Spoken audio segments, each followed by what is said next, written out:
Ndugu zangu, kabla sijaokoka katika biashara zangu, katika kazi zangu, nilikuwa naendaga kwa waganga, nilikuwa nachukua dawa, ninaziweka kwenye biashara, lengo nikapate kuinuka. Lengo mtu aliyekuwa na nguvu za giza anapokuja kwenye biashara yangu asipate kufanikiwa kwa vitu vyake alivyokuwa navyo. Nilikuwa natoka kabla sijaokoka, kabla sijaamua kumpa Yesu Kristo maisha, nilikuwa ninaenda huko, ninachukua hivyo vitu na viweka katika biashara yangu. Sasa ipo hivi, listen. Nilipookoka nikaja kutambua na kuelewa ya kwamba kuna vitu ninavyovifanya si sahihi ambavyo ninapaswa niachane navyo, havitokani na Mungu. Sasa kuna wengi nasema mnashindwa kupambanua, mnashindwa kuelewa. Mnafanya uovu alafu mnavisha utakatifu ndani yake, mkichukulia kwamba Mungu atakubaliana navyo tu katika vile unavyovifanya. Leo unafanya biashara, unafanya kazi, ama huenda ufanye biashara ufanye kazi, lakini kuna kitu unachokifanya ambacho kinakupelekea unachukua fedha yako unaipeleka kwenda kuitoa sadaka kwa Mungu. Nikusomee hili andiko alafu nikueleweshe kwa kina. Kumbukumbu la Torati sura ya 23 mstari wa 18. Sikiliza.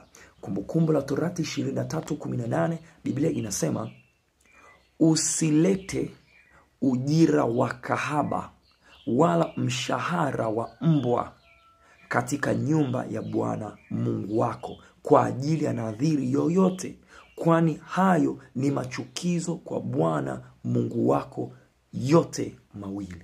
Mshahara, yani ujira wa kahaba na mshahara wa mbwa haupaswi kwenda hekaluni kwa Bwana. Sasa sikiliza.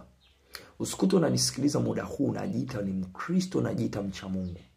Kwenye biashara yako ulienda kwa mganga, ukachukua vidawa, ukaweka kwenye ofisi yako. Badala ya kumtumainia Mungu akulinda, kusaidia kwenye biashara yako, umeamua kutegemea nguvu za mganga aliyekupa udi, kakupa ubani, kakupa kikaratasi maandishi anatoka huku kwenda huku, akakupa dawa, akakwambia jipake hichi. Unategemea hicho. Unapata fedha, unaipeleka kwenye madhabahu. Unategemea Mungu atakuangalia kwa jicho tofauti. Usikute wewe ni dada yangu, badala ya kutulia katika utukufu wa Mungu, kumsubiria mume, unaishi ama unafanya vitu ambavyo sio unaishi. Unafanya vitu ambavyo havina utukufu mbele za Mungu. Unajihusisha na ukahaba. Unajihusisha na usagaji. Unajihusisha na mambo ambayo hayakupaswi. Sasa unachukua ile fedha unayopata kutokana na ule udhalimu, ule mambo ambayo Mungu hapendi nayo, unamega, unasema hili hapa ni fungu langu la 10, unaenda kumtolea Bwana. Umemdhulumu mtu, umemwibia mtu, umeforce kitu ambacho si sahihi, umetenda dhambi kuipata hiyo fedha, hiyo mali. Sasa unapochukua hiyo fedha, unaposema mchungaji, sadaka yangu hii hapa.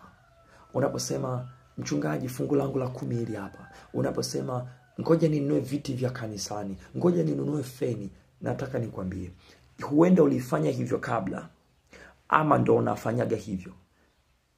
Mbele za Mungu unachokifanya, nirudie tena. Kumbukumbu la Torati 23 mstari wa 18. Usilete ujira wa kahaba. Usilete ujira wa kahaba wala mshahara wa mbwa katika nyumba ya Bwana Mungu wako kwa ajili ya nadhiri yoyote, kwani hayo ni machukizo kwa Bwana Mungu wako yote mawili. Sikia, tunajidanganya kusema kwamba tunachukua fedha tulioipata kwa udhalimu, tulioipata kwa uovu, tulioipata kinyume na mapenzi ya Mungu, afu unasema unampelekea Bwana. Yani unachokifanya wewe ni unamchukua shetani, unampeleka kwa Mungu, unamwambia Mungu, huyu hapa ninamleta kwako, mpokee mbinguni. Yani unamchukua shetani, unamleta, unamwambia Mungu, huyu hapa nakuletea, hebu mpokee mbinguni. Kitu ambacho tayari shetani kashalaaniwa. Hana ushirika na Mungu kabisa.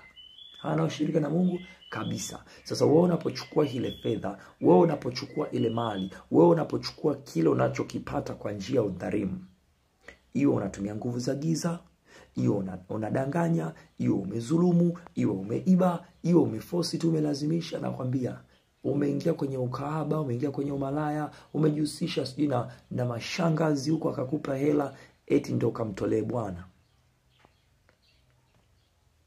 Mungu anataka jasho lako halali.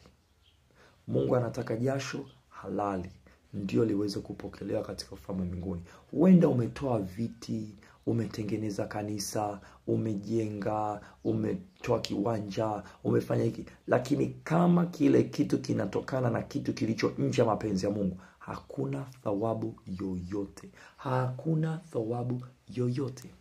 Na ndugu yangu akawa ananiambiaje, hivi kwaona jaribu kuniambia kwamba yule dada anayefanya ukahaba akichukua fedha yake akaenda kutola fungu la 10, Mungu si anambariki?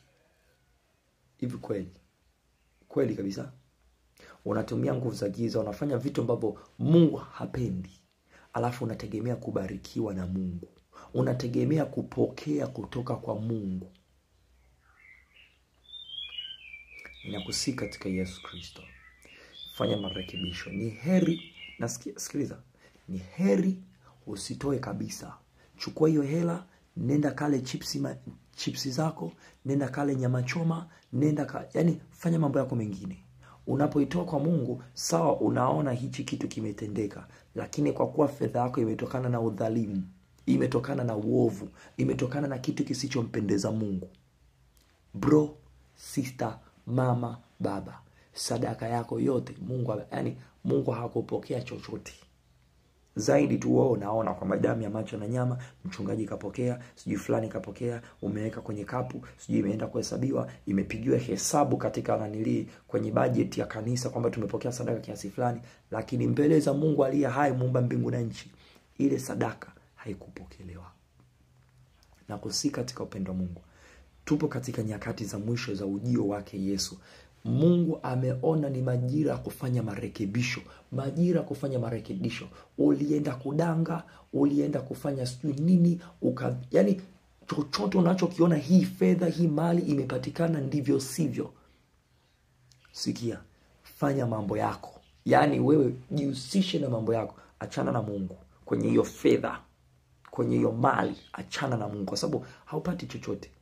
Upati lolote. Zaidi utapata sifa kwa wanadamu, ulienda kutoa, lakini mbele za Mungu hamna kitu chochote. Sasa Yesu hatamani tukapate kuangamia. Ndio maana anatuma jumbe zake, anatuma watu wake, lengo tukapate kujirekebisha kabla ya ujio wake. Parapanda itapiga, watu watanyakuliwa. Na kama hutofanya marekebisho kutengeneza, ndugu yangu mpendwa, siku ile inakuja nao utashangaa unazuiliwa kuingia mbinguni kwa kitu ambacho leo una uwezo wa kurekebisha na kufanya matengenezo kabisa. Sikiliza, acha kuangalia ndugu, acha kuangalia marafiki, acha kuangalia jamaa. Tengeneza na huyu Yesu Kristo kabla hujachelewa. Cha kufanya, tubu, kabatizwe katika jina la Yesu Kristo, ishi maisha matakatifu. Hivyo vitu vitatu muhimu: tubu dhambi, kabatizwe katika jina la Yesu Kristo, na ukapate kuishi maisha matakatifu. Acha vitu vingine vyote. Sasa, kama ungependa kujihusisha ama kuwepo katika kanisa ambalo linadumu katika utakatifu, mimi niko Morogoro na kanisa lingine liko Dar es Salaam. Kama utapenda unaweza kanitafuta nikakuelekeza, hatimaye ukaweza kufika mahala pale ukafanya ibada iliyo sahihi. Namba ya simu ya kunipata ni 0710679104. Namba ya simu ni 0710679104. Mungu aliye mbinguni akubariki. Amen.